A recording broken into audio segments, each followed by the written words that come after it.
A Ele a Glória, podcast produzido e apresentado por Dulce Maria, exclusivo, Central Podcasts, Rádio Evangelizar.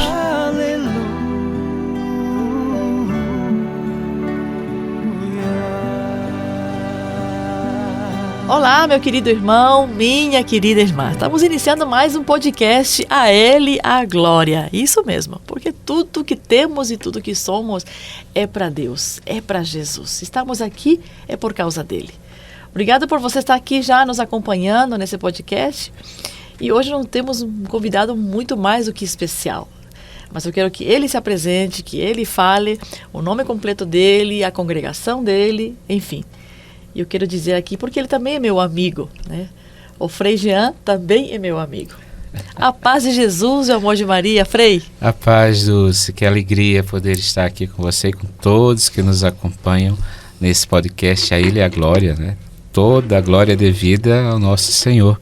Então, não teria título melhor, tema melhor para podcast, viu, Dulce? É verdade, Frei. Obrigado pelo teu sim, primeiramente. Amém. Né? Já agradeço, porque eu sei que o Frei estava gravando alguns programas aqui da TV Evangelizar. Nós estamos aqui nos estúdios da Rádio Evangelizar. Sim. Já conhecia aqui, Frei? Já tinha vindo no geral, mas assim, internamente, vamos assim dizer, dentro do estúdio, não. Passei, dei um oi para ela e depois... Para ela, isso. Conheci ali rapidamente, mas fazer alguma coisa é a primeira vez, é com Dulce Maria. Com Dulce Maria é a primeira vez. A primeira de muitas, né, Frei? Se Deus quiser, não é verdade? Amém. É isso aqui nos estúdios, né? É tudo para o Senhor hoje, com esse carinho que a gente acolhe o Frei nesse podcast, né?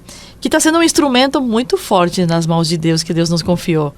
Os podcasts de hoje em dia, né? Hoje está crescendo muito podemos dizer, esse sistema, esse instrumento, para a gente poder evangelizar também, né? Evangelizar mais. Porque hoje esse podcast leva o nome de A Ele a Glória. A glória. Né? Tudo é para Ele, Frei. Sempre foi assim na sua vida? Olha, não. Não. Então vamos começar. Vamos do princípio. Nome, filhos de quem, da onde que onde o Frei nasceu? A gente quer saber tudo hoje. Olha, meu nome é Jean Alves de Lima, então Frei Jean Alves de Lima, nasci no dia 17 de março de 1980. O Frei é novinho. Novinho, 4.3. 4.3? E minha mãe, Maria Gorete Alves, né? Meu pai José Leonardo da Silva, e são sertanejos, né? No sertão do Rio Grande do Norte, na cidade chamada Currais Novos, fica a 120 quilômetros de Natal, no Rio Grande do Norte, que é a capital. Então, na verdade, eu nasci em Natal, porque na época ainda o sistema de maternidade não era um dos melhores, então nascia-se na capital. E quando foram me registrar, já fui registrado na cidade de Currais Novos. Mas o nascimento foi Natal registrado em Currais Novos, né? Hoje minha mãe mora na capital mesmo, em Natal. Currais Novos. Isso. Mas eu tenho familiares ainda nessa cidade, litoral? Na cidade de Currais Novos. Não, é sertão mesmo. É sertão. O Frei falou. Sertão mesmo e um sertão bem agradável. Bem sertão. O sertão é lindo. Isso, muito bonito. A gente tem essa visão, às vezes, que é muito calor, muito seco, mas não. O sertão é lindo também, né, Frei? O sertão, ele tem uma vegetação muito própria dele, né? O que dá uma aparência de seca, mas precisa só de umas gotinhas de água e tudo está verde no outro dia. Que lindo. E durante o dia é um clima realmente um pouco mais seco, né? Mais quente, mas tem brisa, tem vento. Sim. E à noite é aquele clima que esfria, então é um clima meio que desértico, Quase né? Que deserto. Quase que deserto. Esse é o sertão. Então, essa caatinga que chama? Sim. Mais plantas espinhosas, isso, assim. mais caatinga, sim. E claro, eu digo que esfria mais, mas comparado a Curitiba, pode ter certeza que o frio de lá é um calor imenso aqui em Curitiba. O Frei já morou também aqui, né? Já morei também aqui, 3 anos aqui na cidade de Curitiba, quando vim fazer o meu seminário de teologia aqui. Sim.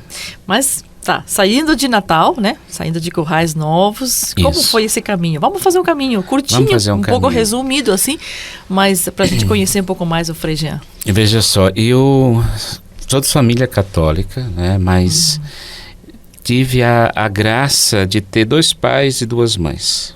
Por quê? Porque minha mãe, isso talvez ajude muita gente, também eu acho que é graça de Deus, né? Também poder dizer essas coisas. A minha mãe, ela foi mãe solteira, né? Engravidou antes do casamento e teve que esconder dos meus avós e dos meus tios, porque naquela época a coisa era bem mais complicada. E tinha um tio meu que dizia coisas assim um pouquinho pesadas que hoje seriam mais complicadas, né? Ele já está na glória de Deus, mas ele dizia assim, né? Olha, se eu descobrir que você está grávida, você e o menino já eram, né? Então minha mãe acabou tendo que se esconder um pouco disso. Puxa, né? Tempos depois, já no meu nascimento, né? 9 meses depois, aqueles que me criaram, meus avós, que eu considero, né, foram os meus padrinhos de batismo. Então, ela me deu para que eu fosse batizado por eles. Sim.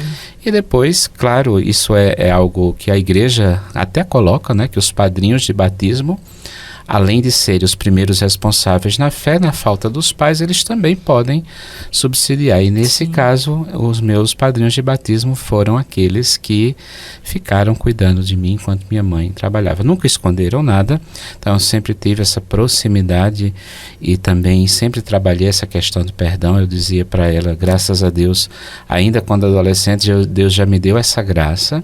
Que bênção. E então esse menino foi crescendo, né? Com 2 famílias, muito amado mesmo, só tenho a agradecer a Deus, né? Perguntam assim, você teve muitos altos e baixos, você era muito levado. Eu disse, olha, eu fui criança, mas eu não tive assim, como Santo Agostinho, aquele pique de conversão e de pecado, conversão e de pecado. Foi muito uma coisa meio linear, né? Claro, com dificuldades da região, do sertão mesmo. Então eu fui fazer uma experiência depois da primeira Eucaristia, aos 13 anos de idade, no seminário menor, na diocese de Caicó. Cedo, então. 13 aninhos de idade, então era uma criança ainda, né? E fui para o seminário fazer essa experiência, seminário diocesano, e fiquei ali uns 2 anos e meio, quase 3 anos, e saí do seminário menor, ainda muito imaturo, 16 anos, Hoje 17 anos. Existe ainda seminário menor? Acho que já não. Olha, existe, acho que 1 ou 2 dioceses no Brasil. Não existe, não existe. Possa ser que eu esteja enganado nos dados, mas que eu tenha conhecimento, isso, né? Porque o seminário menor, ele traz desafios mais fortes, né? Porque você recebe adolescentes para fazer o ensino médio e tudo mais. Então, veja, eu entrei com 13 anos de idade. Eu tenho um padre espanhol que mora comigo que entrou no seminário com 11 anos de idade. Então, de fato, é uma criança, você não tem nada definido na vida ainda, não é? Então, hoje a igreja tem mais esse cuidado, não é? Para ver isso. Então, depois do seminário menor que eu saí, mas continuei muito de igreja, sempre tive essa caminhada. Alguém lhe acompanhou nesse seminário? Minha irmã mais velha, Margarida, que era irmã e tia ao mesmo tempo. Sei como que é isso. Então ela me acompanhava, me levava muito para a juventude franciscana, a Jufra, né? E também para a Renovação Carismática Católica. Foi quando eu conheci a RCC. Lá no início, bem no comecinho mesmo. E naquele tempo que os padres não gostavam muito da renovação. Só naquele tempo? Só naquele tempo, né? Que não deixavam rezar nas igrejas, você lembra disso, assim. E que se assustavam, essa coisa toda, bem. Mas era um tempo muito forte, você sabe disso. Era um tempo desafiador, né? Era um tempo desafiador. Nossa. Então, comecei a ir nesses grupos de oração, aí fui crescendo no meio da juventude e também nos grupos de oração. Então, sou cria ali de ficar ali por detrás das caixas de som enquanto tudo estava acontecendo e acompanhando e ajudando. Então, depois disso, claro, os estudos e trabalho também. Já fui me mudar, mudei para a capital, comecei a trabalhar e estudar também, mas nunca mais tinha pensado em seminário. Você trabalhou em quê, Frei? Olha, eu trabalhei de professor durante muito tempo, de administrador, vendi plano de saúde. Tirei o meu Cresce, vendi apartamento, vendi casa. Todo mundo acha que vendia plano de saúde. Entendeu? Era o que tinha na época, de certa forma, né? E depois trabalhei muito tempo na área administrativa, né, de educação e como coordenador administrativo na prefeitura, e assumi um projeto a nível de governo no Rio Grande do Norte. Então essa foi minha área. Ainda lá Isso ainda lá. Em Natal. Em Natal. Então, depois, por causa desses trabalhos com diocese e também na área administrativa e área pública, eu me mudei para Recife, né, e comecei a estudar e trabalhar também em Recife. Isso já o quê? Com meus 20 e poucos anos. Pernambuco. Né? E sempre nessa condição. Mas nunca pensei mais, assim, confesso que tinha inquietude no meu coração sem parar. Mas sabe aquela coisa que você teima com Deus, fica aquela briga, né? Sim, interior, e sabe que é a briga desigual, né? A gente nunca vai vencer. Mas você vai segurando enquanto você... E ele vai lhe aguardando, né? E ele vai lhe aguardando. Enquanto você vai teimando, ele vai dizer, não, eu estou aqui, estou esperando, vai chegar o dia. Que lindo isso. Não é? E então, aí também já estudando e trabalhando, tive a notícia de 2 amigos, que hoje são frades, Frei Abdon e Frei Gutenberg, que estavam na Ordem de Santo Agostinho, que eu só ouvia falar e pensava que só existia por Itália, né, em Roma, coisa toda, porque a minha região sempre teve muito presente os franciscanos, do qual o meu padrinho, né, o Dom Magnus, que na época era frei, eu ainda cheguei a fazer encontro vocacional franciscano, mas disse, não é isso, né? Inclusive foi o Dom Magnus que me ordenou também, o meu padrinho. Dom Magnus, que hoje está em Crato, na diocese de Crato, no Crato. Então, estive ali, naquele berço primeiro, né? Claro, nesse tempo entrou Santa Rita, muito em breve a gente vai conversar sobre isso. Não, ela já está no meio. Já está no meio. Ela já está intercedendo. E então eles me falaram dessa ordem de Santo Agostinho. E eu sempre tinha gostado, inclusive tinha estudado filosofia, talvez já pensando no ser padre também, mas sem assumir que queria. Então estudei filosofia e acabei dando aula também de filosofia durante um tempo e escrevi em Santo Agostinho, a felicidade em Santo Agostinho. Então quando eu vi o nome Ordem de Santo Agostinho, disse, vou conhecer. E fui. Não custa. Um encontro em julho e outro em novembro. O suficiente para me apaixonar. E aquela inquietude que estava no coração, eu não consegui mais dar vencimento. Que maravilha. Sabe, não conseguia mais dar vencimento. Eu fazia tudo com muita clareza e com muita tranquilidade no meu trabalho, mas sabe quando você diz, olha, falta algo, eu sei o que está faltando e não tem mais jeito. É isso mesmo. Então foi exatamente isso que aconteceu, né? Seduziste-me, Senhor, e me deixei seduzir. É ele mesmo. É uma luta desigual, né? É uma luta que não tem, né? É só uma pessoa que ganha. Pois é. É o amor de Deus. E no encontro vocacional teve uma frase de Santo Agostinho que você vai ler naquele livro. Santo Agostinho diz assim, feristes meu coração com tua palavra e te amei. Pronto. Nossa. Aí foi exatamente isso que aconteceu. Porque na oração vocacional agostiniana tem uma parte que diz assim, deixar tudo para encontrar tudo em vós. Isso já mexia comigo. E eu dizia, meu Deus, mas o que é isso? Mas quando eu li isso, e Agostinho dizendo isso, feristes meu coração com tua palavra e te amei, aí eu disse, bem, aí de fato não teve mais como. Não teve mais como, sabe? Não tinha mais dúvida do que era por essa palavra que tinha que me consumir. Que forte isso, né? Feriste-me com tua palavra. É uma ferida de amor que não pode cicatrizar. É a única ferida que a gente precisa pedir a ele que nunca cicatrize. Né? É uma ferida de amor, né? É, isso mesmo. Sempre esteja aberto. Que o nosso foco sempre é ele, né? Nas chagas dele. Nas chagas dele, né? A ferida de amor.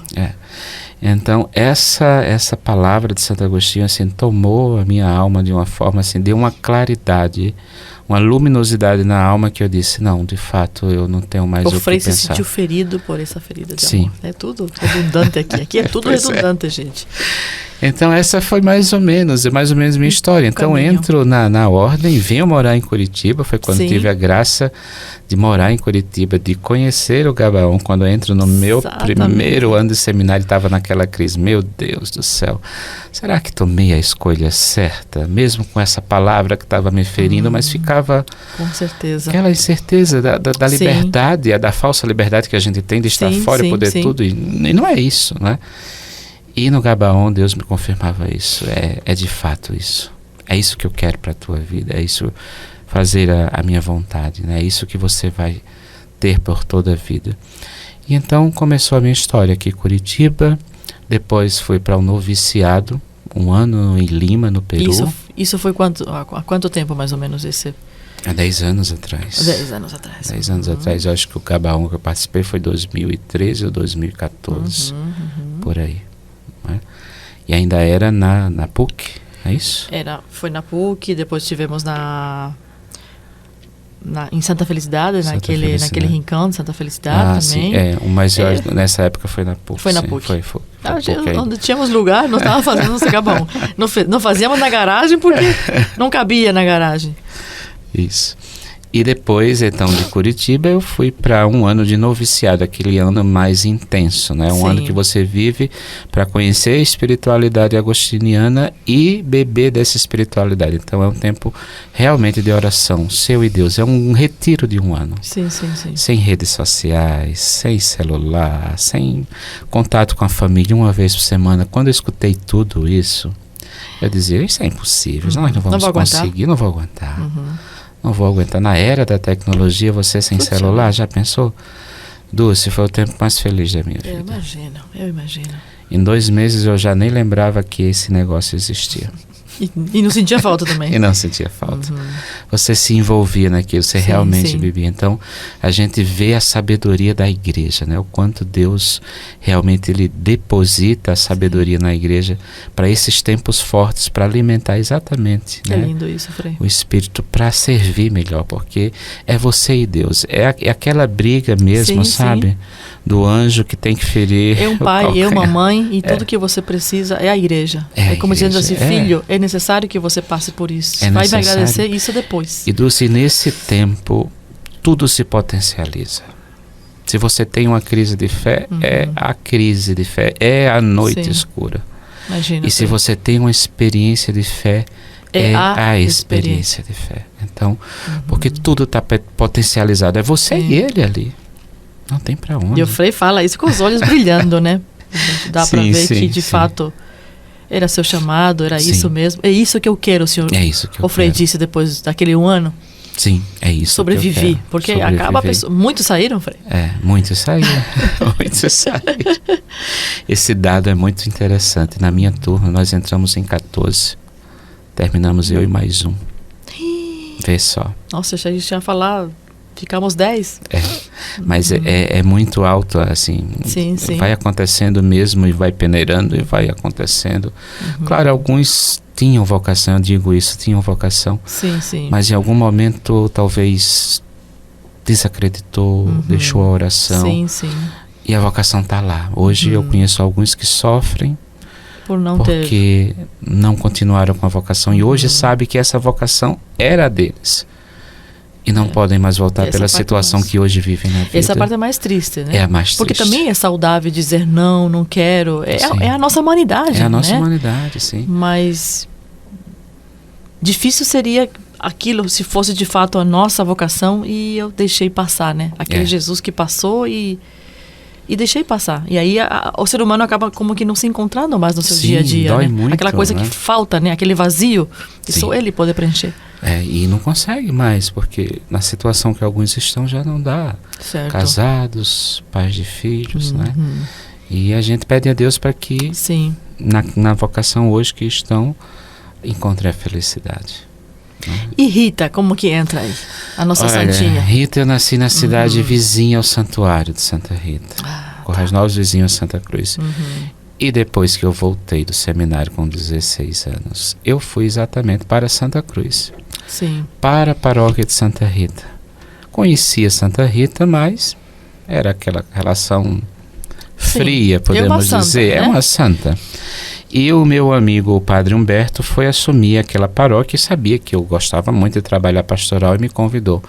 Jean, vem trabalhar pastoral, vem ajudar aqui, vem dar formação. Você tem uma boa bagagem do seminário, estudando filosofia, vem dar formação para o povo. E gosta de dar aula? E gosto de dar aula. E fui. Então fomos começando com pastoral de crisma, de batismo, de tudo. Foi uma efervescência pastoral, né? Inclusive renovação carismática também. Sempre presente na sua vida. Sempre presente na minha vida, sempre presente, né? Lembro muito do grupo de renovação de Santa Cruz. E comecei um trabalho com jovens chamado um encontro, O Chamado. Certo. Que trabalhava justamente apresentar Deus para a juventude. E desse chamado criamos juntos, eu e o padre Humberto, um encontro chamado Pescadores de Cristo. Lançar as redes, também para a juventude. E isso foi crescendo numa dimensão imensa em Santa Cruz. Em um ano isso cresceu muito. E conhecia a devoção de Santa Rita na metade ali do ano, mas eu não tinha visto a festa dela. E chegou maio, a festa de Santa Rita de Cássia. Dia 22 de maio, eu estava no palco. Será? Você não quer puxar um trio na procissão? Eu disse, eu não sou muito dessas coisas não, mas eu puxo. Mas vou tentar. Mas você canta, Jean. Tá bom, eu invento que canto, não sou tão bom assim de cantar, né? Eu sou meio tímido, eu canto, mas eu sou meio tímido para cantar de fato. Para falar não, mas para cantar. Aí fui. E a imagem de Santa Rita saindo da matriz, toda ornada com aquelas flores assim. O raio de sol estava brilhando naquela imagem. É uma imagem barroca, dourada. Então, nossa, quando essa imagem saiu, foi tão encantadora que no meu coração veio exatamente essa palavra. Eu sou a madrinha de tua vocação. Aí está. E Dulce, eu caí nas lágrimas naquela hora, assim, eu não controlei o meu choro, de jeito nenhum, ao ponto de eu não conseguir cantar o hino de Santa Rita que eu sabia. Assim, de tanta felicidade, de tanta emoção. E exatamente foi tudo isso. A relação de devoção, sabe? Sim. De filiação com ela, de me levar sempre para Deus. Isso Santa Rita tem feito com perfeição. Sempre me mostra sinais que me levam para Deus. Eu imagino. E não mereço, lhe digo, nas nossas limitações nós não merecemos. Não estamos aqui mesmo por merecimento. Aqui por merecimento. Mas tenho pedido tantas graças a ela e tenho visto para tantas pessoas e também para mim. Né? Peço mais para os outros do que para mim mesmo, porque eu acho que Deus já me deu tanto. Né? Acho não, tenho certeza. Mas ela sempre faz até sem eu pedir. Sabe? Quando eu menos espero, ali a presença de Santa Rita. Então sempre foi essa marca dela, sempre presente em todas as situações. Se eu estou passando por uma dificuldade ou por uma tristeza, estou naquele dia triste, vou passando, estou em viagem, estou no caminho, sei lá. Sim. Até Bar Santa Rita eu já vi. Bar Santa Rita, digo, minha Santa Rita me disse. Você está fazendo o que aqui? Está fazendo o que aqui? Volta para tua casa que aqui não é teu lugar. Então esses pequenos sinais e os grandes sinais também do amor de Santa Rita, Frei, sabe? Como que a gente conhece a história mais ou menos, o século que ela viveu, a história de como ela entra no convento, como ela foi acolhida, né? Naquela situação que ela vivia. A gente sabe do testemunho, conhece, né? Sim. Acho que todo brasileiro, o mundo inteiro, penso eu, deve conhecer um pouquinho que seja de Santa Rita. Agora, deixar ela, de fato, entrar na nossa vida, não somos todos. Sim. Tanto que eu até digo que amei mais ela pelo Senhor, né? Eu acho que aí eu não precisei fazer muita coisa para me apaixonar por ela. Sim. Né? Mas era pelo carinho que eu lhe tenho, pela eu não sei, a gente não tem muito nome para dar isso aqui, né? Amizade, não sei, acho que foge um pouco do nosso intelecto, né? Sim. Mas eu acho que é o próprio espírito que nos uniu. E aí entra a Rita também. Sim. Como que o que ela é dentro da ordem, podemos dizer assim? Da ordem agostiniana. O convento acolhe ela no momento mais difícil. Isso a história fala. Ela faz 3 tentativas. 3 tentativas que a madre não aceita. Né? Diz, não, você está viúva, você perdeu seus filhos agora. Isso talvez não seja vocação, seja você está desesperada. Né? As famílias rivais ainda podem te perseguir. E na terceira ela fica muito triste e vai dormir à beira de um rio, né, ali na região de Cássia mesmo. Adormece e sonha com Santo Agostinho, São Nicolau de Tolentino e São João Batista. Que sonho! Que sonho! A despertando e dizendo: Rita, vamos para o convento. E bem, e no sonho ela foi, eles abriram a porta para Rita entrar, e Rita entra no convento em sonho.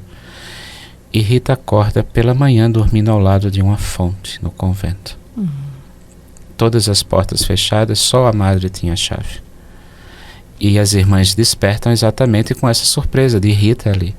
Sim. Aí Rita conta para a madre o sonho. A madre diz: olha, nós vamos aceitar porque parece que é coisa de Deus. Mas para sabermos se realmente é coisa de Deus, você está vendo aquele galho seco? Nossa, ainda depois a prova. Morto. Estou, madre. Você vai aguar. Você vai regar esse galho. Se esse galho voltar a dar vida, nós sabemos que é coisa de Deus. Se não, é coisa nossa ou alguma outra força aqui que fez. Esse galho era ela, né? Era ela. E Rita regava esse galho com chuva ou com sol, como a gente diz no Nordeste. Faça chuva ou faça sol. Esse galho era regado. E esse galho é uma videira que até hoje está vivo lá no convento, né? No mosteiro em Cássia, sim. A videira de Santa Rita. Então, foi um milagre, um dos milagres videira, que ela... Então. É uma videira. Eu sempre achei que fosse um roseral, alguma coisa assim, Não, ela é uma videira. Uma videira. Deu frutos e mais frutos.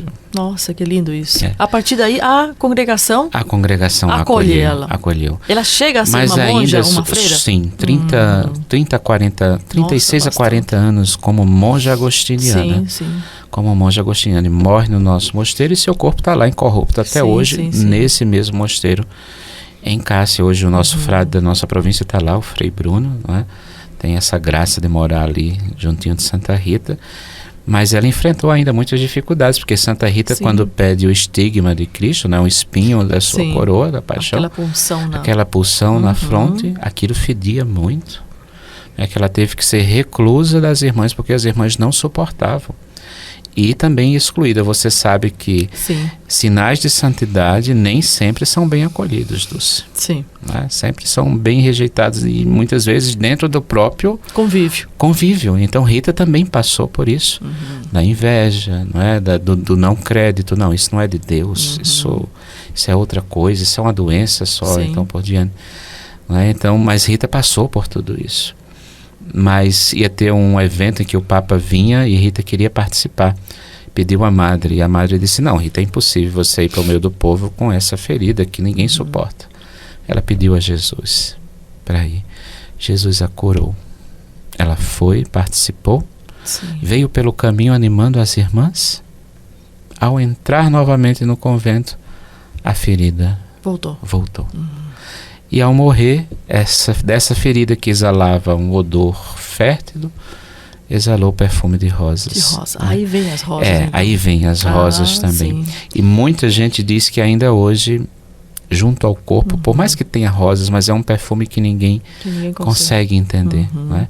E as rosas também vêm em um tempo em que Rita estava de cama. Né? De cama, já moribunda. Então ela pediu a uma amiga que a visitava que trouxesse para ela uma rosa e 2 figos. A tradição conta que Santa Rita pediu a Deus uma prova de que seus 2 filhos e seu marido estavam no céu. Ela queria ter essa prova. Também, né? Ousada. Né? E essa amiga, quando Rita fez esse pedido, era um tempo de neve, né, na Itália, então a amiga disse: Rita está muito mal, já vai morrer porque está delirando, impossível ter isso. E voltou para a casa que Rita morava, a casa dos pais de Rita. E ao chegar tinha uma rosa. Nossa. E no pé de figo tinham 2 figos maduros. Aí está o sinal dos Aí 2 filhos. Aí está o sinal. E ela voltou. Daí quando a madre disse: Rita, tem uma amiga sua que deixou uma rosa e 2 figos. Rita se alegrou. Ela já sabia do sinal que estava respondido. Então, por isso que as rosas são tão marcantes na vida de Rita. Né? Eu vejo essa ousadia de mãe, né? Sim. Mulher, sim, também, ela tem isso um pouco, né? Mas mãe, né? Dai-me um sinal se meus filhos estão no céu. Olha só. Né? E que ousadia dela e que coragem de dizer assim: se é de meus filhos irem para o inferno, que o Senhor os leve. Se é meus filhos se vingarem da morte do pai e mancharem-se com o sangue, eu prefiro que o Senhor os leve. Que dor para uma mãe, né? Nossa. Tem gente que pensa que Santa Rita não sofreu. Gente, pelo amor de Deus. Tanto que ela é conhecida por isso, né? Pelo sofrimento, Sim. né? Aí entra as causas filhos. impossíveis, Sim. né? Sim. São causas impossíveis. É uma história de vida quase que impossível aos olhos humanos, né? E interessante é que ela, quando a gente acolhe e ela acaba entrando, eu digo assim, né? Santo Agostinho entrou um pouco antes, mas eu acho que definitivamente ela entrou em meu coração, né? Sim, Santo Agostinho, eu tenho ele como um mentor, como uma pessoa assim, de um testemunho também muito forte. E eu acho que todos temos um pouquinho de Santo Agostinho dentro da gente, né? Essa busca, a partir do momento que, de fato, esse próprio Deus já estava dentro dele, mas também que precisou de um olhar para um outro homem, que foi Santo Ambrósio, né? Sim, com certeza. Alguém proclamou, alguém te proclama a palavra. A gente não encontra do nada. Alguém, e São Paulo fala isso, né? Tanto que a gente está falando tanto de Rita aqui, veja que o Frei está falando mais de Santa Rita do que Santo Agostinho, lógico, né? Ele é da congregação dos agostinianos. Frei, a gente não, a ele a glória, a gente sempre fundamenta tudo na palavra. A palavra que nos move, o Jesus que é essa palavra, que é essa pessoa. Eu perguntava para o Senhor assim, qual é a palavra que iniciou no seu coração esse fogo, né? E o Senhor já disse rapidamente, Isaías 43, né? Sim. E a gente vem aqui na Ave Maria, porque são mais de 28 versículos no capítulo 43, mas qual que salta aos olhos do Frei? O 4? Porque és precioso aos meus olhos. Porque eu te aprecio e te amo. Não tem como a gente não se emocionar. Não, né? Não tem. Permuto reinos por ti. O Frei recebeu essa palavra e o que o Senhor se apaixonou e o que move o Senhor, né? Entrego nações em troca de ti, Jean. E eu tenho tido prova disso, Dulce. Eu imagino, Frei. Tempo após tempo, ano após ano, situação após situação. E eu digo sempre, perdão, Senhor, porque eu não mereço, né? Sim. Eu não mereço, mas agradeço, né? Como diz a música do Padre Zezinho. Havia gente bem melhor, né? Mas o meu nome eu escutei, então é dizer sim. E me consumir pelo reino mesmo, sabe? E fazer com que outras pessoas se encantem com essa palavra, porque é isso que Ele faz por nós, é isso que Ele quer de nós. Sabe? Não tem como ser diferente, sabe, Dulce? Não tem como ser diferente. A gente diz assim, né? Porque falando com o Frei, a gente vê anos aqui de caminhada. Ordenação, 1 ano. 1 ano. Né? Mas de caminhada, nossa, há muito tempo já. Há muito tempo. Então o Frei passa essa sabedoria, passa essa tranquilidade, passa essa... E isso de fato é seu, Frei. Né? Isso o senhor nunca perca não, viu? Nunca. Isso não é fruto de uma coisa do acaso, né? Isso é fruto de um caminho, de um trajeto, de uma peregrinação que o senhor fez até aqui na sua vida e que ainda vai fazer, né? E que só tem 1 ano de ordenação, né? Mas de toque de Deus desde que o senhor nasceu, desde o ventre da sua mãe, né? Que tu és precioso aos meus olhos. E aqui é a sua fonte, né, Frei? O senhor, quando vem aqui no mesmo lugar se abastecer, vem se preencher dele. Essa é a fonte. Que a Ele é a glória, a Ele é tudo. A Ele é tudo, a Ele é tudo, né? E como essa fonte nos segura, Dulce, né? Como essa fonte nos alimenta e nos leva ao banquete que nos sacia, né? Que é a Eucaristia, né? Santo Agostinho também diz muito isso. Olha para o que estás fazendo no altar. Olha para aquilo que tu, como sacerdote, estás fazendo no altar. Não é para que Ele se torne em ti, mas para aquele que você está comungando, você possa se tornar igual a Ele, se tornar um outro Cristo. Então, olha para o altar e veja no que ou em quem, aliás, em quem você tem que se tornar. Não é o contrário. Olha para o altar e vê que você tem que se tornar como Ele, como Jesus Cristo. És precioso para mim, né? Sim. Tu és meu, diz uma parte mais, acho que mais para cima aqui. Aqui, no versículo 1. Tu és meu, sim. Nada temas, pois eu te resgato. Eu te chamo pelo nome, és meu. Eu acho que esses ciúmes, esses selos, como se diz em espanhol, né? Sim. Esses selos, né, que Deus tem por cada um de nós. Quando o Senhor diz que nem sempre foi tudo fácil, né? E a gente sabe dos desafios da congregação, mas eu vejo esse zelo, esse cuidado da igreja para com todos nós, né? Mas aqui falando com o Senhor, mas para com vocês, né? Sacerdotes, enfim, religiosos. A igreja é uma mãe, né? Sim. Nem sempre a gente concorda muitas coisas, né? Humanamente a gente sempre tem as nossas ideias, claro. Mas a gente sabe que ela é iluminada pelo Espírito Santo e que cuida dos seus filhos. Naquele momento, eu não vejo só naquele momento, porque na persona em Cristo, o Senhor é o próprio Cristo naquele altar do sacrifício. Mas o Senhor é em todo momento. Lógico que tem o seu lado humano. E que seria de nós se não tivéssemos nosso lado humano? Claro. Tanto que, não sei aonde eu vi esses dias isso, né? Que nós temos que viver intensamente a nossa humanidade para daí, se de fato, sermos santos. E aquilo me tocou muito, né? Não numa vida mundana, mas num perseguir essa vontade de Deus a nosso respeito, que é a santidade. Claro, né? Sim. Frei, passou tão rápido, Frei. Você não imagina que já estamos aqui há mais de 40 e 45 minutos aqui, né? Deus, Eu acho que nós vamos fazer 2 com o Frei. A gente vai esperar, viu, Miguel? O Frei voltar, porque eu quero falar mais com o Frei. Eu sinto, às vezes, que temos convidado que a gente tem que falar um pouco mais. Sabe? Sim. Eu acho que o Frei tem mais para nos ensinar. Eu acho que no próximo podcast a gente pode falar um pouco mais de Agostinho, né? Certo. A gente vai querer falar mais de Santa Rita. A gente conhecer um pouquinho o Frei hoje, né? Da onde vem a sua casa, a sua criação. Passou também por várias, vamos dizer assim, experiências de movimentos que, de fato, são bons para a igreja. E mantém essa brasa aqui, esse fogo ardendo aqui, aceso sempre, né? Sim. Nada a gente descarta da igreja. Aí entra um pouco a renovação carismática católica também na sua vida. Com certeza, né? Com certeza. Aprendi muito e aprendo ainda hoje. E é um lugar que gosto de voltar para me reabastecer. Sim. Né?